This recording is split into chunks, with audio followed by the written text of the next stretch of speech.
Hello, everybody, and welcome back to Can't Teach Size, a hockey podcast. I'm one of your regular hosts, Lyss, joined by Brady. Who else would I be joined by? We are very excited to be diving into the second half of our standings predictions. A couple episodes here as we lead up to the last week and a half before the season starts, I guess it is. They start, October 10th, I want to say, maybe? Yeah, I think so. Something like that. Jets Starting the start league on on the a 11th. Tuesday. Yeah, Why something like not? that. That sounds right. Super fun. But we did the Western Conference last episode, which is a ton of fun. If you haven't checked that one out yet, please do. Brady flames me for my brutal takes with absolutely zero justification. So Hey, it goes both ways. I have a feeling the trend is going to continue today in what I at least consider to be the more exciting of the two conferences. Yeah. And I think at least between Brady and I, we kind of agree on who the more exciting division is. So naturally, we're going to start off with the other one. Brady, let me know what you are predicting the Metropolitan Division to look like for this upcoming year. Alrighty, should I start at the top or the bottom? What do you think? Start at the top for The this one. I top? feel like the top teams are a little bit more general consensus in the top half, but the bottom, I feel like it could get a little spicy. So I feel like I just on it. I'm just gonna guess right now that we are going to agree on our top two teams and in the same order. I have a feeling you went the same way that I did with the top two. My team winning the Metro is the New Jersey Devils. We'll get to yours soon, but I have New Jersey Devils followed up shortly by the Carolina Hurricanes. Then I have the New York Rangers and the Pittsburgh Penguins, which I don't know if I should say when or where I cut off my playoffs or not, but I have the Islanders as the fifth team, and then I have the Capitals as the sixth, Columbus Blue Jackets at 7, and the Flyers at 8. Lyss, tell me how I'm wrong. What's poking with prod. the Pittsburgh love? What's with the Pittsburgh love? What do we have to vouch for there? Are we just gonna not acknowledge that they traded for the Norris winner this past season? Sure, he's old. Sure. But at the same time, like, I just can never ever like really, it's hard to bet against the Penguins. Always having Crosby and Malkin, of course. I really like some of the stuff on their D in regards to Carlson. Letang's there. I think they've got some underrated guys like Marcus Pettersson. I'm not sure how I feel about Ryan Graves being slotted in there, but even just on the forward side of things, I feel like they kind of have always had some injury troubles. I'm hoping they can kind of get that all sorted out. What is going on with Jake Gensel? I just know he's out. Is he out for a while? Because that might change some things. But well, yeah, definitely. I don't think you're asking the wrong guy. I'm coming in very prepared, obviously. But yeah. No, and I mean, I guess you're right. And I also think now that, it's not that I forgot they had Erik Karlsson, but you mentioned Erik Karlsson. And then what I did forget is who their GM is. Yep. And I do think that the Duvasites. If this team is like semi-competitive, he's going to pull a Kyle Dubas and trade for a bunch of random bits and pieces to actually make them good. So Kyle Dubas has got to prove himself. Like he's got like that drive to show everyone that they were wrong. So I get, like I said, as exactly as you said, I can totally see Pittsburgh if they see some success this year, going out and making the extra little trades to fill out around the team and coming in with a nice little end to their season, with having some guys they traded for. I don't know. I just feel good on them. I think Tristan Jarry is a good enough goalie for them. Nedeljkovic as a backup, he was great in Carolina and absolutely terrible with the Red Wings. But I think that that's more of the Red Wings not having it than specifically him, although he wasn't great. But again, change of scenery can do a lot for a player. But yeah, anything else you wanna dig in on for me here? I also maybe I'm gonna tell you mine just to justify kind of where I'm going with this. Because spoiler alert, unfortunately, it is a little bit on the similar side again. So I also have Jersey and Carolina sitting pretty at 1 and 2. And then I have the Rangers, and then I have the Islanders, and then I have the Penguins, and then the Blue Jackets, and then the Capitals, and then the Flyers.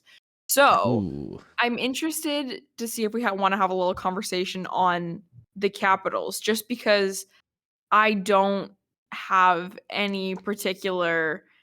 Don't give me that. I know You know where I'm gonna. You know what I'm gonna say already, eh? I know they have an automatic 40 goal scorer on their No, team. no, no. I was just gonna point out who their goaltender was and see if there's any list bias here. No, no, there isn't. I actually think that that's probably going to help them and make them better than they are as a team. I think they Are just have a lot of weaknesses. you're pro Kemper now? I thought you were anti No, Kemper I forever. am anti-Kemper. I no, no, no, no, no. Okay, here. Kemper is mid. Kemper is mid. There are a lot of goalies in the NHL that are bad, but Kemper is mid. Like, he's not bad, but I just was tired of the whole talk around like how good he was. I always got to grill you about Darcy Kemper. It's always so Always gotta fun. go with Darcy Kemper. You know, Never forget the best day of my life, mark it in our calendars, the day we had Sean Reynolds on the show and he starts talking shit about Darcy Kemper. And I just felt the gates of heaven open up and I just felt so vindicated. it was pretty funny. Looking at this team now, like pulling them up, just looking at their lines and everything like that. Really struggle to see how this team becomes the second. Like, you had them second last, seventh I place? did. Yeah, yeah. Is that a pro like Columbus thing? Like, That is a pro Columbus thing, yes. and why would that be, Liz? Why don't you tell our listeners? So, because I am not biased at all. Never. Um, I think this team has a bunch of random, fun little pieces that have just been in this team like miserably for the last couple of years, and I feel like this whole Babcock thing was just so weird that I feel like there's like no pressure on these players right now. Everyone's like their GM is kind of a mess. They just had their coach fired. They were suffering under torts, and now they have the most pleasant man in the world as their head coach. They have a bunch of fun young players who I feel like are actually going to get a chance to succeed because they have a coach who knows how to coach young players. And I don't know. I just feel like there's no pressure for them to do well. And I feel like they're a couple years away. I feel like they're like 2 years away from being what the New Jersey Devils were last year. Oh, that's a lot to give them. Like, I see the pieces here. I see the Kent Johnsons. I see obviously our boy Patrick Laine. Adam Fantilli is a big ad. Johnny Gaudreau, of course, too. But I don't know. I looked at this team and I see holes everywhere. Like, I like the ad with Damon Severson on the D pairs. I think that'll do a lot for them. But they still have Eric Goodbranson playing likely second pair minutes. And then on top of that, I'm not very sold personally on Elvis Merzlikins and Tarasov as a duo. The way I see that this works out is if Patrick Laine works out at center and kind of discovers a new dynamic to his skill set. But for me, I look at them up the middle, and yeah, Fantilli is great, and I think he's going to be a fantastic player. I think he's going to have a great rookie season. But I don't like that he's already being kind of slotted in that top six spot. So I just think it's a little tough for them to, go out and let's just say, be better than Washington, for example, which, I get they're getting older, but you still got, Ovechkin, Kuznetsov for now. Sonny Milano's there. Dylan Strome, I think, was a great pickup for them a while ago. Anthony Mantha's still going to be scoring goals. And I do think they have the better goaltending. And even if, if Kemper's not your cup of tea, I really like Charlie Lindgren. So for me personally, I think the Caps should be able to at least be better than the Blue Jackets, but I do see them on their kind of downfall. Yeah, and here's the thing, is I agree with you. They should be better than the Columbus Blue Jackets. I just think that if any team is going to creep up a spot or two in this division, it's the Blue Jackets. I have no faith in the Flyers. I don't think the Rangers are going to even sniff one or two. If anything, I think they'll fall more than they'll jump. The issue with them falling is I don't really know who's better. And I don't there's no team to me that's on the up and up excitingly the way that CBJ is almost. They're not quite there yet. I know what you mean. You mean, because they have those sneaky good pieces, but then you're right, because they've been so dog for so long. They have the Eric Goodbransons or whatever, still in the lineup, so they're not quite there yet. But I don't know. This division feels a little volatile to me, but not because anyone's going to prove it. I think it's because some teams are going to falter more than others. Very, very fair. I completely agree. And before we move on to the other division, I think we should chat a little bit about Devils versus Canes. We did end up kind of agreeing there. What was your reasoning to put the Devils above the Canes? I feel like it's hard. No, because I sort of flirted between the two of them for a little while because I really like both of them. But they're super different hockey teams. Like they're very, very different. And I think that the whole like electric guys who can, create power play, magic and dudes who can knock off point per game and just a little bit of fun and magic up there, I feel like is very regular season hockey to me. And not that I think it's I'm not the type of person to be like, oh, people need to add grit for the playoffs or whatever. But I don't think they're gonna be bad in the playoffs. I just think they're a very excellent regular season hockey team. So I think they can, score 8 goals in a game on command if they really feel like it. Like they're just fun up there. So that's why I feel like I give the nod to Jersey in the regular season. And also because last year, as good as they were, they hadn't been there before, right? It was a lot of guys first time at the rodeo or whatever that saying is. So I think that they're going to come back and they know that, even though they exceeded expectations last year, even if they fall down to where they were projected to be a year ago, it'll be a disappointment after the season they had last year. So I feel like there's a fire there, and I feel like they're just a pretty good regular season hockey team. Yeah, I would have to completely agree. There are 3 reasons for me why I put the Devils above the maybe 4, we'll say, above the Hurricanes. Reason number 1, Timo Meier is on that team now. Not just for the post trade deadline and everything. That's a guy who is like an actual game changer for a team. It's crazy to think the fact that he was able to be gotten for such a small haul. And I think that he is like just such a perfect fit in their top 6.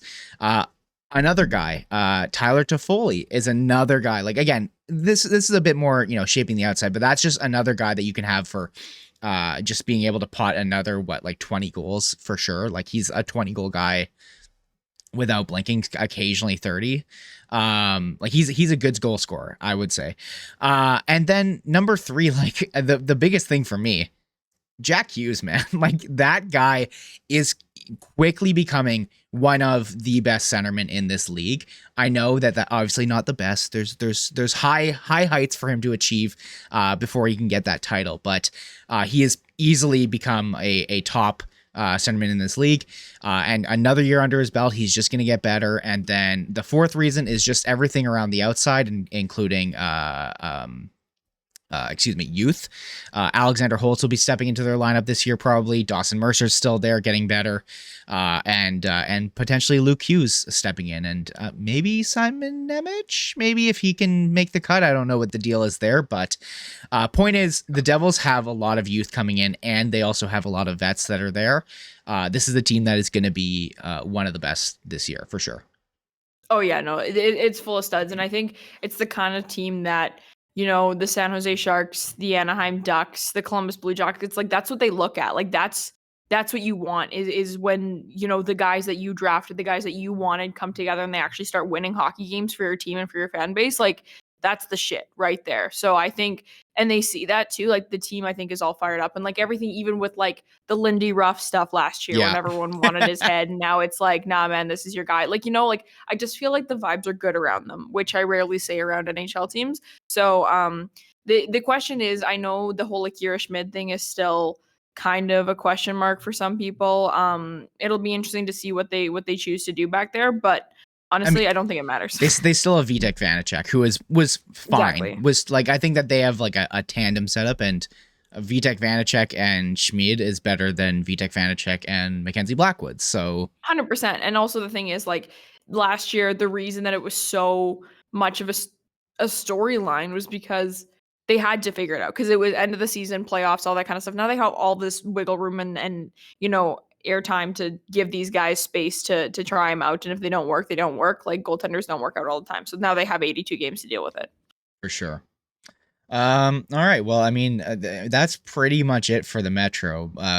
Who did you have in last? Did you have the Flyers last? I did have the Flyers in last, and I don't think that that's anything, that people would disagree with or anything like that. That team, not good vibes around them. I worry about their future also. Like, I don't think they're cooking.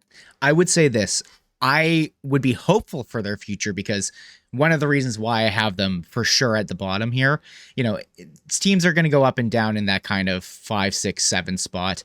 For me, the reason that they are for sure the bottom is with Daniel Briere at the helm now.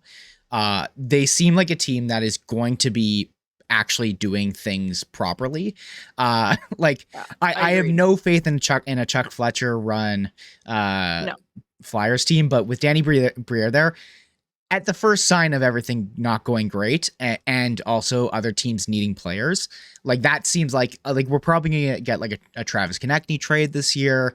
Yeah. I would guess we'll probably get I'm trying to think, and I don't have their Travis lineup. Sanheim, maybe. Oh, a Sanheim, yeah, maybe. Sean Couturier is still out. No, isn't he at training camp? Is he? It looks like he is, but he's got a little caution kind of mark on. So maybe he's day to day. They're still kind of figuring out there. But God, point is, I want him back so bad. I think that they will start trending in the right direction, and naturally that comes with bottoming out, right? Yeah, for sure. Like they've been like the 6-7 team in a really strong division for a while, which isn't enough. They need to be the 8. So yeah, you're right. I think they will. And we didn't talk too much about either New York team, but let's keep it that way. I do not care about them. I will just say this. I am a known Islanders hater. I have them at 5 this year. And that's no reason other than Ilya Sorokin. And I know you said we're not going to talk about them, but I really don't like the Islanders. So I'm glad to see that I have them outside of my playoffs, which if you can, do the math there, that means I have 4 teams from the Metro making the playoffs. Oh, yes. Okay. So that's something worth mentioning also, because that's not what I have. I have 3 from this division. So my cutoff is under the Rangers and Islanders at 4, missing the playoffs. I think the Atlantic is going to cook this year. Yeah. And I am excited to watch some Atlantic hockey. I am as well, but I'm also excited to talk about it. So Lyss, why don't you run us down from top to bottom? Let's say it. Come on. Who do you have? Who do you have first? Who do you have first in the Atlantic? Okay. Say it. Who is it? So I have the Toronto Maple Leafs winning the Atlantic division. And I think the Toronto Maple Leafs are a worse team this year than they were last year. So I don't really know what to say about that. But Ryan O'Reilly was a stud. And yeah, but that was like that was a trade deadline guy. Sorry, I know, I guess. I didn't mean to cut you off. Tyler Bertuzzi and Max Domi are interesting adds to me. I think Tyler Bertuzzi is honestly probably gonna cook real hard for them. Yeah, I think he's gonna be really good. That's a really good ad in my opinion. Oh, and now I'm starting to think about, and they got rid of Justin Holl, so maybe they are a better team. But they also got rid of Rasmus Sandin. Which is a huge L. That was really funny. And they also signed John Klingberg, literally the worst defensive defenseman. Also a big L. Yeah. But they also have Jake McCabe. So it all kind of, I don't know. Yeah, I don't really know. It's just like, I know. I really don't know either. But do you also have them winning the Atlantic? I do. Yeah. I have them. I have them first. I feel like we just kind of have to delve into them at this point. Like, okay. For like, year to year, the one thing that I do like, again, youth coming up is always going to be good for me, or in my opinion. I think Matthew Knies is going to be a player. And if he's going to be in that top 6 playing with like Tavares, like I think that gives him a lot of wiggle room. The only question I have though is as I'm looking at the lines here, Sam Lafferty is on the second line, which is kind of hilarious, but that's also because they have William Nylander slotted in at third C. Is that their 3C? Yeah. Yeah. So if they can get Willie to work there, at center, like that's, you open up the option to move Tavares to the wing if you ever want to do that. But also just like depth wise, like they have 3 lines that should be able to score, and a 4th line that looks like it would be just hell to play against in Calle Yarncroc, David Kampf, Ryan Reeves. Yeah. No, that's a good point. Like they're interesting but I've never really understand the three scoring line thing because like are you going to be playing Austin Matthews 15 minutes a night? Like I'm just a little bit on the confused side of what the game plan is there. And I think my other reason that I'm unsure of this team is the GM sitch because I think that this Toronto like and again I'm not a Kyle Dubas Kool-Aid drinker. Like I didn't think he was the perfect GM, but he did shit.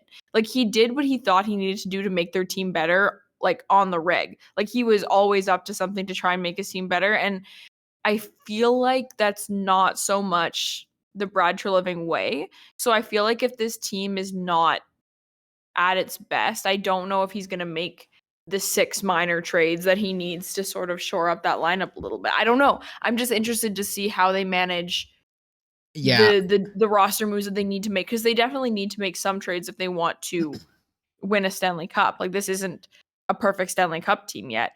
I just don't know if he's going to be as willing to make them. yeah. I mean, but I also look at this team and I go, I think they have a good chunk of the people they traded for last year at the deadline. Still, like they still have Lafferty, they still have McCabe. And again, like David Kampf was a good third line center for them, and now he's playing fourth line. Carly Yarncroc played on the second line, and he's on the fourth line now. That's so a gas fourth line. like That's nice. they have good depth already. So even if they make, not as many of the big trades that you need at the deadline, I look at this team and I think adding Tyler Bertuzzi is like what they probably would have wanted to add at the deadline anyway. So like, I think they are far and away the most likely team to win the Atlantic, and I obviously you would agree. Yes. But it's it's Toronto, so you never know if it's going to be a crazy regular season followed up by nothing, or they could crash and burn and everything could go wrong, and Mitch Marner could be traded by December. Who's to say? But we'll see what happens there. Sorry to cut you off. I'll let you continue down your order. Who do you have second? Spoilers. 2 to 6 is where I absolutely cook. So I'm gonna jump ahead. 7, I have Detroit. 8, I have Montreal. Is that outlandish to you? I am different. It is not outlandish. No. I have for my 7-8. I have the Sens and I have the Habs. Okay. So that's interesting. It's too bad that this is the take that we have because I thought one of the most insane things about mine is that I have the Sens at 6 because I've seen a lot of people getting pretty high on them. But where I really am going off, so my order is Toronto, Tampa Bay, Florida, Buffalo, Boston, Ottawa, Detroit, Montreal.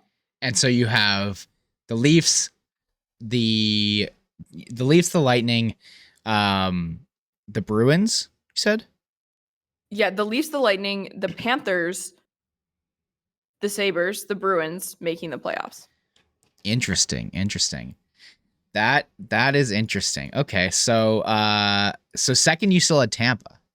Did you not see so the, for anyone who missed 2 it, of months. course, 2 months of Whatever. no Andrei Vasilevsky. But here's the question: is it really going to be 2 months? Is it really going to be 2 months, or is it going to? Well, I mean, is he going to get a Brad Marchand setback? thing. Is he going to get a setback? And oh no, we have to keep him on LTIR for a little bit longer. And is he going to still? What be are they going to do? Trade for Connor Hellebuck? I don't know what they're gonna do, man. Like their backup right now is Jonas Johannesson. I don't even know how to say his name. All I know is he's terrible. He is awful. Like easily one of the worst goalies to even be a backup in this league. Like no disrespect to him as a person, but just as a goaltender. But like this guy couldn't even get wins behind like Colorado like a year or two ago. Like he is not a good goalie. I have absolutely no faith in him as a goaltender. So I don't know what they're going to do. I don't know who their third goalie is and who will now be their backup for the, next 2 to 3 months, let's say. I Nah, just they'll trade for somebody. They'll get a random backup in there. I'm sure of it. Like they'll no, and I get that, and you're right. It is a huge piece, and a lot of people though have talked about like Andre Vasilevsky as the hot take is that he's just had such a stud of a team in front of him that we haven't like all he's had to do is be great. Like he hasn't had to be like this generational talent that everyone thinks that he is, sort of thing. Which I feel like is a reasonable thing to say. I do think he's the best goalie like in the NHL. Well, maybe not right now, but he definitely was from like 2016 to 2021 or whatever. I don't know. That's not the he's point. good.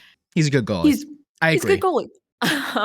That being said, like I still think their team has some studs on it. Like I don't know. I think they're so well coached, and I think they have a couple of really fun pieces. Like I like Brendan Hagel a lot. I think Victor Hedman is the most underrated and overrated player in the NHL at the same time sometimes.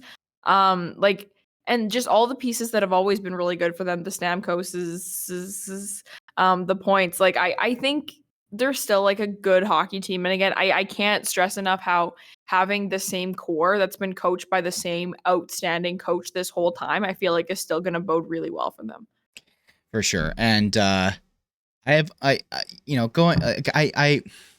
I feel like I need to kind of reveal my list in order to Yes, in no, order to I agree. to continue on the topic, because I do want to continue on the topic of Tampa a little bit. Okay. Because for me, from the top, I have the Leafs, and second in the Atlantic, I have the Buffalo Sabres. Let's go. Okay, I thought I was gonna get flamed for having them at No. 4. I wanted I to thought almost put them at 3, but I couldn't quite do it. But I yes, genuinely absolutely cook, Brady. I Cook. genuinely thought that you had them at 2 when you paused. Like I 100% thought that you were about to say them. I don't know what it is about them. I am so high on this team for some reason so this year. high on this team. Maybe it's purely just vibes. I think that a big thing for them this year. Oh, sorry. We'll talk Sabres in a minute. Let's continue on. We're too fired up about them. Let's press pause. I want to get back to Tampa. Third, I have the Panthers. Fourth, I have the Bruins. Which means, Okay. if you can do some math here, yeah, I only have 4 teams making the playoffs in the Atlantic. My 5th team is Tampa. Okay. I am ready to get absolutely flamed at the end of the season when they win the cup again. Some stupid thing happens again. But I don't know. Steven Stamkos scores 70 goals. I when you just get a feeling when you're writing out your predictions and you just go, I don't know. Like you don't want to just say the obvious things, and something inside of you is telling you to say something. And you know what? I have to speak my truth, and I think that this is the year that Tampa takes a step back. I don't think that they're going to get worse and start falling out forever. I just think that this year, I just have the vibe. The vibes are everything is going to go wrong for them. For me, having Vasilevsky out and not having a good backup is step number 1. Yeah, things go bad at the start. Pause on that. Did you have them higher than this before you found out about the injury? Yes. Oh, absolutely. I had them. I had them second. I had them second in the. Wow. Yeah. Oh, wow. So that 2 months of Andre Vasilevsky bumps him down 4 spots. Here's the thing. While it is a long season, I genuinely do believe that momentum and things can change quickly. This is a team that has had a lot of bumps and bruises, and this assessment, while it definitely is maybe a bit of an overcorrection based on just the injury news, like I just have this little earworm telling me this is just the year. Something's gonna go wrong. Like I just feel like we're gonna get a Stamkos injury. I'm not wishing any harm on anyone. I can just see same thing with Hedman. He's had tons of injuries in the past too. Yeah. I can just see a lot of man games getting lost by this team. And now that they have these kind of longer, bigger deals, like they don't have as much, to fill in the gaps. I would say they do have some good like depth pieces. Having obviously Brandon Hagel's good. Having Connor Sheary is a good ad this year too. But like, I'm not the biggest believer in Tanner Jeannot. I think he's a great playoff No. type of player, but I don't think as a third line guy. Like I would rather have a scorer on there. Mikey Asimont. Sorry, Michael Asimont. My apologies, Michael.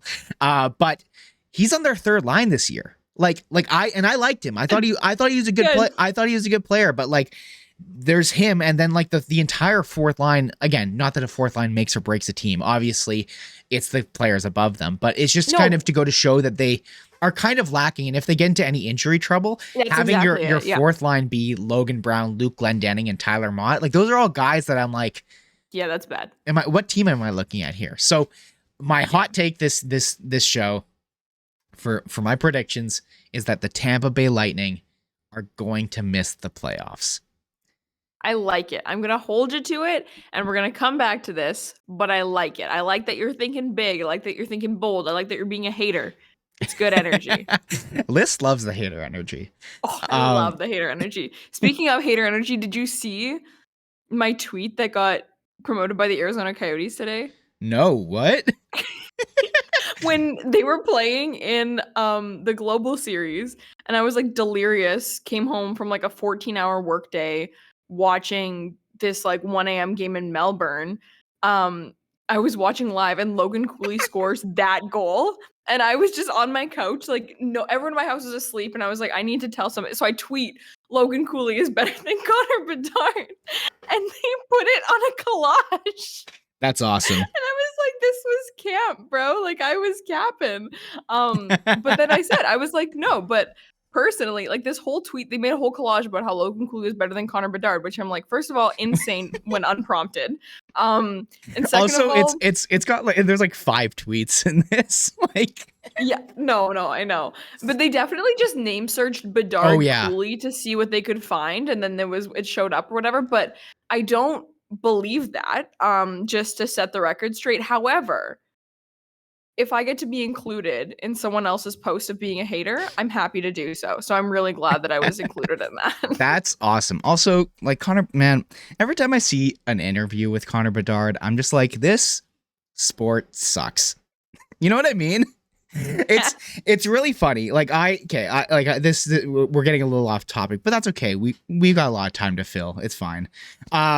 This entire summer I got really into watching esports, and mostly because it's on while I'm working and I can just have it on in the background. And it's, games that I enjoy, Counter-Strike specifically. I'm not going to get into it. But the one thing that I keep taking away from it is it very obviously has to do with the fact that these are, just naturally it being video games that people are playing. These like athletes, the esports athletes have to have some sort of online presence because they're gamers, right? Like that. And it's just natural. They go hand in hand. And like the production in these tournaments are insanely good. And it's like all of the hosts and casters are super personable. They're super fun and electric. And then like after the games, they'll just be like, hey, get whoever you want on your team, come over here. And like 2 or 3 guys will just pick up a microphone and just like come and sit down on a couch next to them, and they'll just shoot the shit with them and just talk about like the games and this and that. And it's just like, oh my God, it's so nice to see like actual personality from the players. The casters are having fun with it. And then I just think back to like just all of everything around hockey. Over the logo in the Chicago Blackhawks dressing room today, and Connor Bedard frowned. Oh my God. How dare they? How dare the media members do their jobs and like get into places where they can like hold microphones and everything? Like, how dare they? Do they not understand? Do they not understand the history of the Chicago Blackhawks? Oh, I saw the best tweet. I wish I retweeted it, and it was someone just quote tweeting that about him being upset about stepping over the logo, and the tweet was just like, I'm surprised they can keep their balance standing on the rug considering how much stuff has been swept under it, and I was like, oh, that's a good tweet. That's a good tweet. That's a good tweet. Anyways, I can't remember who it was. Shout out if you're listening. But well, yeah, no, and I saw another one that was similar thing because I think it was like Mikey Stevens or something was like, oh, like in the Toronto room they like they cover it because it's like whatever, so people don't have to do that. And someone's like, oh, surprised the Blackhawks don't do that. They really enjoy covering up stuff. Yeah. It was like, yeah, like no, 100%. But no, and like the thing was, like if Connor Bedard had like a colossal meltdown or something, then I'd be like, okay, like, but he like frowned, and this video was going like viral. Like he's not even like in some big hissy fit about it. Like I don't know. Anyways, Brady. Let's talk about the Detroit Red Wings or something. Just to finish out my list, so missing the playoffs, I have Tampa, the Red Wings, the Sens, and the Habs. Okay, you know what? No, before we talk about the Red Wings, we gotta talk about that. We gotta talk about the Sens. We gotta do it. So I just got a notification on my phone because the Jets, as we speak, are playing the Ottawa Senators, and I actually watched the first 2 periods, which was a first for me this preseason. And I got a notification that Vladimir Tarasenko scored. Forgot about that. Why do we both think they're going to be so bad? Okay, so here's the thing. I like things on this team. There are players and things that I like a lot about this team. Things I like. I like Tim Stützle. I like Brady Tkachuk. I don't mind Vladimir Tarasenko. I have some questions about his health. I like Shane Pinto. You know what I don't like? Losing a 40-plus goal scorer in Alex DeBrincat. Sure, Vladimir Tarasenko might be able to, gather up a little bit more of that production, but other than that, they have Dom Kubalik on the wing. Claude Giroux is all right, but he's in kind of winding down his career now. At some point he's going to take more of a step back.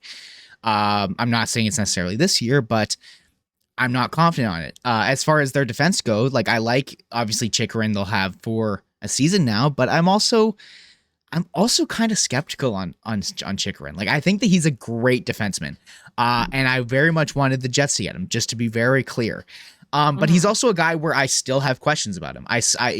Some of his best production seasons, he had insanely high shooting percentages, and That's true. I please correct me if I'm wrong. He's an offensive defenseman. Like he's not a great defensive guy. I think he's got good transition numbers. He's good on both sides of the puck somewhat, but transition's not so much his thing. Okay. I don't think. Well, I don't believe. What do I know? Genuinely, I don't know what I know. They still might move Matthew Joseph because they have contract issues. What was the reason there? I can't remember exactly what it was. Honestly, I'm not sure on that one. Yeah, but like I don't know. There's just something around the Sens that I don't love. And you know what's the one thing I actually really don't love? I don't love Jonas Korpisalo. I do not have faith that this goalie is actually as good as people think he is. He has been incredibly mid his entire career on the Blue Jackets, and he had a decent playoff run with the Kings. But hey, that's going to happen when you move over to play for the Los Angeles Kings, to a new team that is significantly better. And I don't have those same feelings towards the Ottawa Senators. No. And again, like I have questions about their depth when injuries come through. Josh Norris has had tons of injuries already, and that's a guy who I really like. But I don't think I can pencil him into more than 60, 70 games for them. Like he's gonna miss play. He's already currently has a day-to-day status. So I don't know. Like this is just a team where I feel like they seem a lot better than they are. I like Tim Stützle, but I also he might have the sophomore, or I guess this is he already had his sophomore season. Anyways, he had a great season last year. He might that can also not repeat. Like it's possible.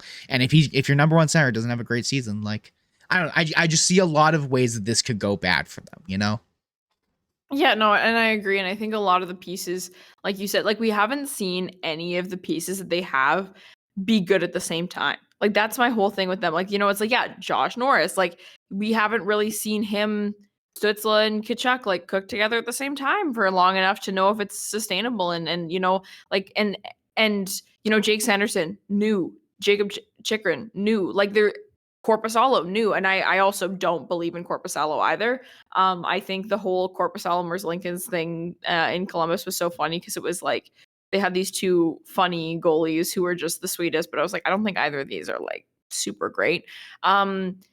And they're also like, I don't know, like I think I don't really want to talk about their other, good player that they have cooking up front. But all Yep. things considered, I don't foresee him playing for this team for much longer. So, and I don't mind saying that because, but that's besides the point. I just think there are not Sorry. enough good players.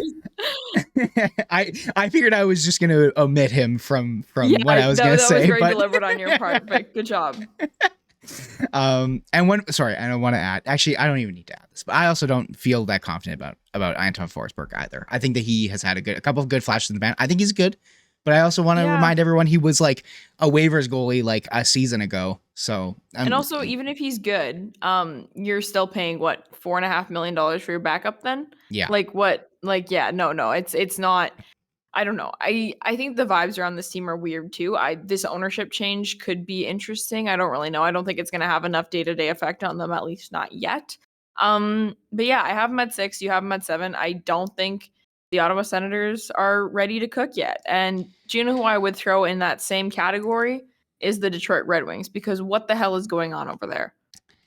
What a team. Stevie Y is a guy. Stevie Y. Why? Here's the thing. I like some of the moves they did. I like bringing in, obviously, Alex DeBrincat is a big bring in. Yeah. Lucas Raymond had an off season last year, and I would expect him to bounce back. Oh yeah. But after DeBrincat, Larkin, Raymond, it falls off pretty freaking quick. Actually, Andrew Kopp and David Perron.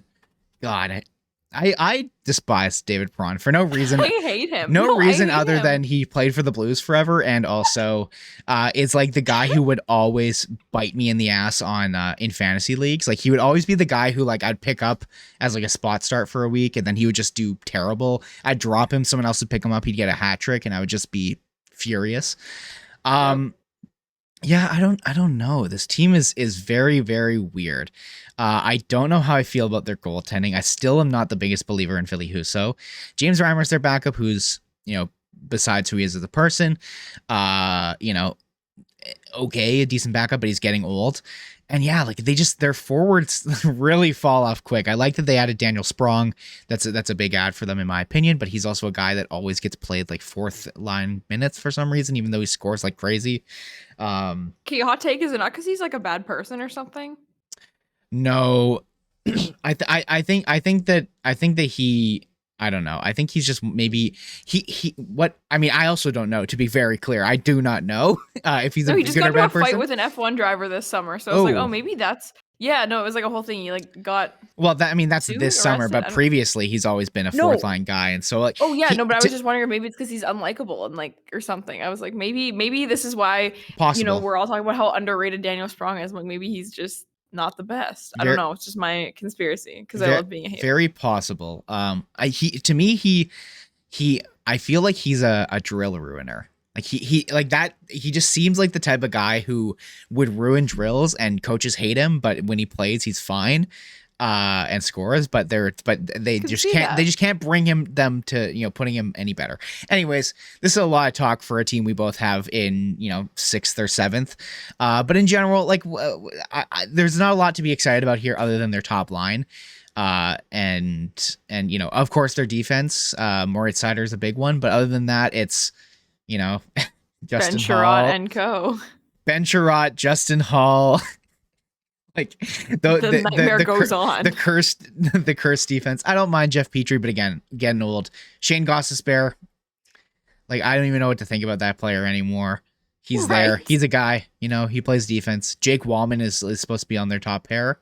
And I don't know that name. I only know who he is because I 100% know that name because he scored an overtime winner once and he grittied, so it was hilarious. Oh, that was him, right? He also whoa. He got signed to this kid. This is easily the one person. Like I definitely know the name, but I could not have, if you would have just said what team does Jake Wallman play for, I would not have been able to tell you.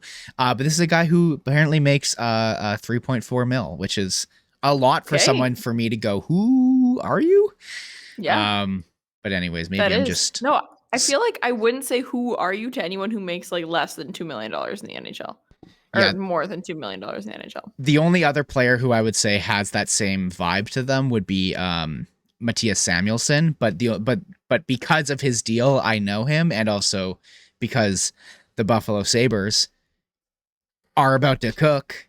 What a transition this was. It was actually accidental, but let's just go into the Sabres list. Why are you hyped on the Sabres? I just think they have so many really, really good pieces, and they're just starting to come together. Like Tage Thompson, obviously, hello, like that is a storyline in and of itself. But like Rasmus Dahlin, I wanted that guy to prove those like 2019, 2020 haters wrong so bad because everyone's like, oh, bust. And I was like, this is the Buffalo Sabres. Like, give him time. And he's also a defenseman. So between him and Owen Power, like I love that. And I love some of their kids, a lot of their kids. I'm obsessed with JJ Paterka. I Like knew. everyone knows how obsessed I am with JJ Paterka. You knew how long it was going to take for me to bring him up. Obsessed. Peyton Krebs, Winnipeg boy, love. And there's also the Winnipeg bias, right? Like they have Matt Savoy in the wings. Some people are joking, but like also not really joking. Like I love watching national and international eyes on Zach Benson. Everyone is like, how did this kid Yep. fall to the Sabres at this spot? I'm like, I told you. Like, he's such a stud. And also, like, the biggest stud emerging of them all is the Devin Levi piece, also. Like, if he comes in and he's their starter this year and he's cooking with the rest of the kids, God, this team is going to be excellent. Yeah. I feel the exact same way. Every single point that you brought up, I completely agree with. And I also think they've got some good pieces around the side just to make sure that, everything goes according to plan. I really like Alex Tuck. I was a big I was a big Alex Tuck fan right when he was breaking into the league with Minnesota. And then he went to the Golden Knights in the expansion draft, and I had to hate him for like 3 years. And it was begrudging because I liked him and I knew he was good, and I just had to watch him just burn the Jets every season at all times. But now that he's on a fun team, I can cheer for him again. I really like Alex Tuck. I think that also having a guy who is like I'm from Buffalo, I want to play for the Sabres, even before the Sabres were good, like that is huge for vibes. You didn't say the V word. I was expecting to say the V word on why you have them so high. But it's a vibes pick. We both have these guys because the vibes are high. Oh yeah. And when it comes to, again, I like not to understate their kids. Like they have some really good pieces. Again, we love Peyton Krebs, Dylan Cousins. I can't remember how to say it. Oh, fuck. Cousins. I didn't even bring him up. Oh my God. I know. Yeah. Jack Quinn is still, despite how much we clown on that pick compared to who was available, he's still a great piece for this team. Jack Quinn's a stud also. And you didn't even mention Owen Power. Like, yes, I did. Did you? Oh, I don't know. I thought you did. He was about to go into because I was talking about Dahlin and Power at the same time. Like I didn't dive into it though. My bad. My bad. Was so fired up about Owen Power. But I get it. My pick and I'm gonna make this prediction right now. Devin Levi, Calder Trophy winner this year. That's what I like to hear. That's what I like to hear. Such a good season. I'm so ready for this goalie to come in. I love the he's not a huge goalie, right? Like he one of the goalies that are like kind of smaller. Smaller. I don't think he's tiny, but he's not Connor Hellebuck sized. Yeah, like he's I'm just trying to see. Oh, 1.83 meters. Oh, that's helpful. Yeah, I was gonna say, okay. Gibberish. Well, he's 6 feet tall. Okay, yeah. I'm a big I love the smaller goalies. There's something about them. But my point in saying this is if you are a small goalie and you can get to this point in your career where you are knocking at the door to the NHL, you had to have gotten there on merit. Devin Levi is going to be a fantastic goalie in this league, in my opinion. And I'm rooting for him. I'm rooting for the Sabres. I like them. Also, they brought back the goat head jerseys, so that's another they have to win. Another point for their style. So this is a team that I very much expect to do well this season. I think maybe having them at 2 is a little lofty, but I like to have a little fun with my lifts. I love it. No, it's excellent. It's so fun, and you're right. Like bunch of studs. Did not peg you for an Alex Tuck apologist, but learning the Brady lore today. This is fun. I like it. But that's. I can't remember what it was. The first I remember he pulled off a really really sick shootout move when he was playing for the Wild. or when he was a prospect for the Wild, trying to break in. And I remember since then, I was like, this is my guy. I like him. So I like it. Big fan of It's his. me with JJ Peterka. Yeah, exactly. Yeah, that's your boy. All right. Best German hockey player in the NHL. Sure. You almost got me on that one, but yeah, sure. Let's just say that. Okay, before we do wrap things up, we got to talk a little bit about either the Bruins or the Panthers, maybe a bit of both. I think the Bruins is the more interesting one, though. Agreed. The Panthers, to me, are just this is a happy medium between last season and the season before. Like, they're a good team, and Matthew Tkachuk rocks. The whole thing with them is Sergei Bobrovsky going to be a pumpkin this year or a carriage? So we'll see what happens this year with him. Follow because for more Disney princess references. Exactly. That all coming from me.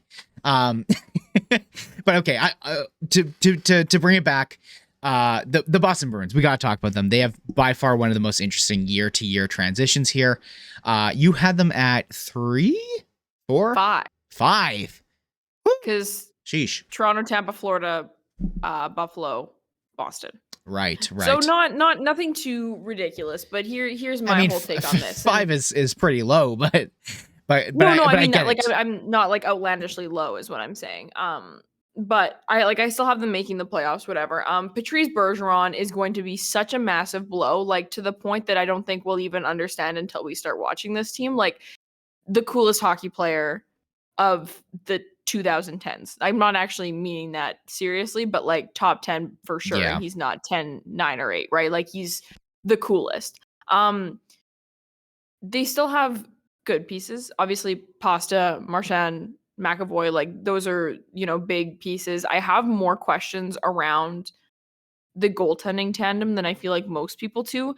As the year finished up last year, everything like the vibes seem a little bit weirder, and I don't know if Allmark is my bigger question mark of the two of them. I think Swayman's a beauty, but the Patrice Bergeron hole is big, and they lost Taylor Hall, and they lost Bertuzzi, even though he was a deadline acquisition last year. Yes, he was. I don't know. Like, so again, same thing as the Ryan O'Reilly thing. It's not like it's a huge fabric of that, but still, if you want to be competitive, losing Hall, Bertuzzi, and Bergeron with no replacement up front is going to have an impact on this team. Yeah, I completely agree. And also, as I look at this team, I'm like, man, should I have put them as my missed the playoffs team? But no, I'm sticking with it. Because I can never doubt them, honestly. Well, yeah, that was the other thing I was gonna say. It's vibes also. The vibes around this team are always good. Yeah, I believe it, and I also think that Marchand as captain is like really big. I think that's a great pick. Again, may not be the greatest out-facing captain, but that's the reason the team loves him. Is like he is a Bruin. He is a Bruin to his core. He's a boy's boy. Like he's a boy's boy for those guys. Yeah, exactly. But the reason I have questions about them, again, I think you kind of hit the nail on the head. Pavel Zacha is their current top line center right now, which is a problem, in my opinion. Yeah. Charlie Coyle is their second line center. I like the addition of James Van Riemsdyk on the wing there. I think that he's still a useful piece in this league. But looking at this team, like I think they'll still be able to score some goals that they like, a decent amount of goals through Marchand, Pasternak. Van Riemsdyk will be able to chip in on the offensive side of things. Hopefully Jake DeBrusk can kind of step up for them. Excuse me. Jesper Boqvist also they added. Maybe he can step up. Milan Lucic can revert to his 2011 self and start playing top line minutes. But yellow ass mouth guard. As a previous Canucks fan growing up, I hate this team so much. But God damn it, do I respect them at the same time too. I like their defense. That's the one thing I will give them. Excuse me. Sorry, my throat's just been terrible all show. I apologize if it sounds scratchy. But I really like, obviously Charlie McAvoy is a beauty on D. Matt Grzelcyk is also a very good complementary piece. If he can stay healthy. Hampus Lindholm is sick. They added Kevin Shattenkirk. I still really like their D-core. I think that they're good. And I do really like their goalies. I would say I have the same questions around Allmark as you. I think he's a good goalie, but I do Oh also yeah. believe that last year's team was just so goddamn good. You could have put me in that, and I would have been okay. Yeah. Um, but I also do really like Swayman. So I think that any, you know, anything that Allmark gives up this year, in performance, I think that Swayman will be able to pick up on the other side of things. So I don't have any questions on their goalie. I think their goaltending is going to be one of the biggest key things to carry them this year. I think they'll still get the scoring from certain players, my big thing with them is this is a team that once the season starts, once they see where everything is, this is a team I peg as a potential trading team for any centerman once let's just say Yeah. it's November, December. Once the season kind of is in full force, they understand what they have, what they need. Obviously, they know that they need a centerman, but it's always good to start the season, just see if you can ride it out with who you got. See if players Totally. can step up. If they can, great. You don't have to do anything. But if it's needed, this is a team that I would not be surprised if they went out and made those changes. Agreed. 100% agreed. And I think um, they have a good coach. So when the season gets started, I think if there's something to be had out of the Pavel Zakas of the world, I think Montgomery will get it out of him. So I don't think it's a matter of wondering and waiting months for it to see if it's going to happen. Like I think we'll see it if it's there, and if it's not, which I'm leaning more to that side. We'll see if they pull the trigger on a couple trades. But yeah, I have them kicking at 5, and you have them at what, 4, 3? 4. I have them at 4. Yeah. So they're mushy middle for me. I do think that they still make the playoffs, and they're a team I would be much more surprised to see them fall below 5 than I would to see them creep above it. Um, but yeah, I think this division is going to be all in all super fun, super cool. I think it's interesting that I feel like the Central Division in particular has a lot of bad teams. And I think it's and I always feel like there's an equal amount of bad teams in the NHL every year. It's just kind of how, there's only so many players you can move around. To me, this is the division that has the good teams in Yeah, it. So I think it'll be absolutely. interesting to see how it shakes out. And, obviously this is my prediction. And I try to be more fun with it this year than I usually am because I'm always wrong anyway. But this is the one I foresee having a ton of fluctuation in it. Yeah, absolutely. This division is going to be a bloodbath, but it'll be a fun one, that's for sure. As a team that doesn't, as a Jets fan, as we both are, we're glad we get to watch it from the outside looking in. Oh yeah. Occasionally we'll have to play and play against them, but it is what it is. All right, before we do go, Lyss, I'm putting you on the spot very quickly. Who do you now that we've done our full preview? That's who you have winning the cup, which is the question I was going to ask you. Who do you have winning the cup? Now that we've done all of our predictions for every division, first off, West versus East, and then give me your two teams and tell me who's winning. Oh boy, this is tough. This is really on the spot, and I think if I go back to our last episode from the West, I think I have to stick to my guns here, and I have to pick Dallas coming out of the West. Um, and it's just because I will never, ever, ever give the Edmonton Oilers the benefit of the doubt. They'll win a Stanley Cup, and I'll be like, but they didn't do this, right? So, I think that plays a factor, but I'm also high on Dallas, and I think they're going to be a good team this year. So let's say Dallas coming out of the West. Boy, and coming out of the East, I think the East wins the Stanley Cup. Because I think whoever gets through this Atlantic Division or that Metro and comes out and wins whoever gets through this Atlantic Division, So who's it gonna will be? take the Dallas Stars. Do you not see me rambling to try and figure out what I want to say? All right, I don't know. I'm gonna say it because I think that you were about to say my exact thing. I have from the East. I have the Devils going there. Okay. I think it's gonna be That's them. where I was gonna go. Yeah. And from the West, I also had the Stars. I kind of alluded to it on the last show on the Western Conference The preview. built for the playoffs piece. They are built so much more for the playoffs than like the Avalanche are. Those were the two teams I was comparing. And I still had the Avalanche above the Stars, as I said. Stars more of a playoff team. But the big thing when it comes to these things too. I also don't want to just take like the teams I have in first in each of their respective divisions and say they're going to I win, know, because because where's the fun in that? that's just not the reality of things, right?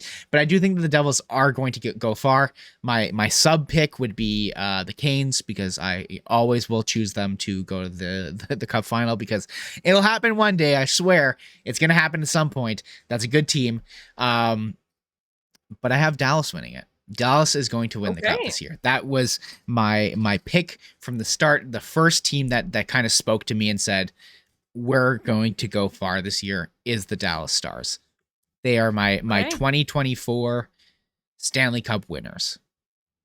Book it. All That's my right. You heard prediction. it here first. Put I your like bets in. it. I think it's a little bit more. It's less of a New Jersey Devils, Colorado Avalanche, Edmonton Oilers type of pick. So I like it. I like it. I could see it happening. I think, and maybe I'm optimistic, and maybe I just am at the heart of it a fan of the game. I think this is going to be an exciting NHL season, and I don't know why it is. I feel that way. Maybe it's from doing these prediction videos. Maybe it's from going to my friend's cabin on July long weekend and getting about 95 notifications when free agency opened up of all these different players moving around and all these interesting things happening. I don't know what it is, but I think we're in for some good hockey this year, and I'm really excited to get started. I yeah, no, I cannot wait to get going. Obviously, on that topic, Lyss and I will be back doing Game Over once again. So if you are a Jets fan, please do check us out. If you are a fan of any of the other Canadian teams, please do go check out the Game Over streams for all the other Canadian teams. It's gonna be a blast this year. Please do check it out. And yeah, I don't know. Is there anything else we got to say before we head out here? I don't think so. I am chilling at work right now. Got a couple of things to do before I go, but you best believe I'm gonna be tweeting like a madman, name searching Ville Heinola for everyone who shat on him over the last couple of years, because he is killing it right now, He's making and the I'm team. ready to He's go making to the team. war. He's making the team. He's on the team. He's making the team. Don't, Anyways, don't, the usual stuff. If you don't. watch this on YouTube, please like the video, please subscribe, comment and tell us why we were wrong, why we're stupid, and why we don't know anything about hockey. Please tell us. We would love to know. Obviously follow us on Twitter at CantySize, at Lyss Hood, at NHL Chunky. Check out Game Over at SDPN Sports. Yeah, have yourselves a That's the wonderful whole thing. day. Yeah, thanks for tuning in. Peace Bye. out. Bye.